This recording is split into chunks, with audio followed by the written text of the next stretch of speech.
Hi, and welcome to another edition of Jules Voto's Photo Focus. In this video, I want to talk about Nikon's 24 to 200 f4 to 6.3 zoom lens. It's very light, only weighs 20.2 ounces or 570 grams. Takes 67 millimeter filters, 7-blade rounded diaphragm, 19 elements in 15 groups. It does extend when you zoom to 200.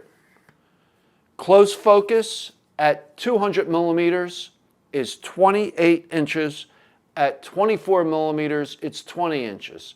Now at the 200 millimeter setting, with that close focus of 28 inches, it will fill the frame with the subject 5 inches wide. It actually focuses closer than Nikon's 70 to 200 2.8 Z mount lens. That lens focuses to just over 3 feet at 200 millimeters. So this gives you actually a bigger image when at its minimum focus distance at 200 millimeters. And you could also add extension tubes to this, and it works out great. We'll see some pictures a little later, variety of pictures at various focal lengths, including some with extension tubes. This lens starts out at 24 millimeters. It's at f4. By the time you get to 85 millimeters, it becomes a 6.3 lens. So it's not very fast, but for outdoor work, especially for travel, it can't be beat. Now I have the 24 to 70 2.8 as well as the 70 to 200 2.8. And not only is that combination far more expensive than this lens, it's also far heavier. This lens normally retails for around $900. I got a refurbished model from Nikon for just around $600. Now this lens cannot be used with teleconverters, but it does have a lot of nice features for a lens in its price range. It does have the rubber gasket at the rear. It is weather sealed, probably not to the extent that the more expensive lenses are. It has a fluorine coating on the front element to repel fingerprints and dust and water. It has built-in vibration reduction. At 24 millimeters, you have a zoom lock. It's internal focus, so as you focus, the lens does not extend. It has a nice, wide zoom ring, which is rubberized, which is really nice, and it has a programmable ring at the back like most of the Z-mount lenses do.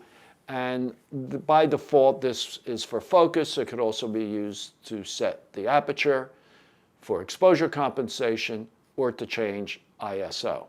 Now, in my previous video, I spoke about the 40 millimeter f2 Z-mount lens, which also is very inexpensive, and I also picked that up really cheap, refurbished. I think the two of these lenses together make a great combination for travel photography. That one weighs 6 ounces, this weighs 20 ounces, and you have every focal length covered from 24 to 200 with this lens, and if you need a little extra speed, if you need to do some available light work, the 40 works out great. And watch my previous video. I'll put a link in the description below. The lens works out really well. Considering its price, it's very, very sharp. And so is this lens. Very impressed with this lens. Yes, it's a little slow. You're not going to use it for indoor sports. Okay, so now let's go over to the computer and we're going to look at some pictures that were shot with this lens. This lens works out great as an improvised macro lens. No, it's not as good as a dedicated macro lens, but for this image, I added a 20 millimeter extension tube. This was shot at f8, so almost wide open, and handheld. This shot here of this bee on the pink flowers was with 2 extension tubes, a total of 32 millimeters, a 20 plus a 12. And the same thing with this image. Again, these were shot at f8 at 1,000th of a second, handheld with vibration reduction on, of course. This shot of the dog was at 200 millimeters at f8, and that's just a, 2/3 of a stop down from wide open. So the lens is sharp. And the same thing here. It was at 200 millimeters at f8. Now this shot of the seagull was also at 200 millimeters at f8. This was when we took a little trip to the seashore. That was shot through glass. This one here was at 88 millimeters. And yeah, I was just trying to get some shots that would show the sharpness of this lens. This was at 36 millimeters at f10. There's some people walking on the boardwalk. Colors are nice and bright.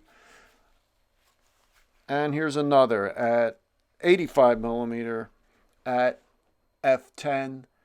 And I like the color saturation with this lens. Now this was at this starburst here, you could see this was at f13. And the image looks pretty good. It's not all washed out. That sometimes when shooting into the sun, you get a real reduction in contrast. Not here. This one was at 105 millimeters at f6.3. And it's so nice to have a lens that gives you all those focal lengths. You know, a lot of times in the past, I know lenses with such a great range were not very good.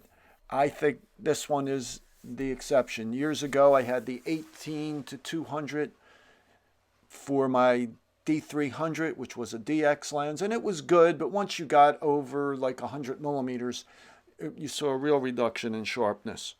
These flowers were shot at f8 at 200.